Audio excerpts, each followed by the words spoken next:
So according to Warren Buffett, productive assets and something that depends on the next guy paying you more than the last guy got. a productive asset is something that gives you actual and tangible returns rather than it depending on the next person paying you more than what you've paid. So examples of productive assets are things like real estate. If you don't want to stay in it, you can rent it out, you can collect rental, or you have a piece of land where you can grow fruit trees and you can harvest the fruits. You have actual and tangible returns on that product. So non-productive assets are things like cryptocurrency. It's just a bunch of codes on a computer.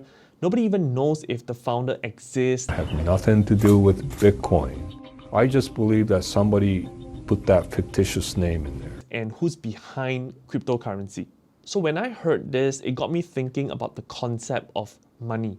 Money is literally just a piece of paper issued by the government to make us believe that it's worth something. But fundamentals went out of the window the moment governments got into debt and they started printing more and more money. The national debt of the United States has exceeded $30 trillion for the very first time. And money is no longer what it used to be. It's no longer tagged to gold. It's no longer tagged to assets because they're definitely printing money a lot faster than they're accumulating those assets. But why is money so valuable? It's because of this concept called perceived value.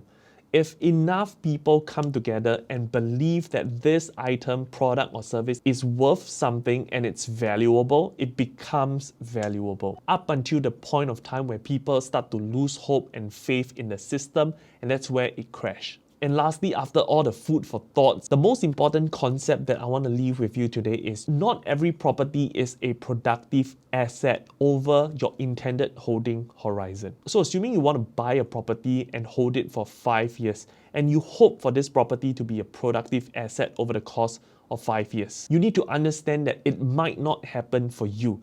Because every property has a characteristic. Maybe for this property to turn from non-profitable to profitable, it needs 10 years. So if you're buying this property and wanting to hold it for only 5 years, you're not going to be able to hold the property long enough for this property to appreciate in price. So before you go around acquiring assets, things like real estate or crypto or any other assets for that matter, always remember the story of productive assets versus perceived value.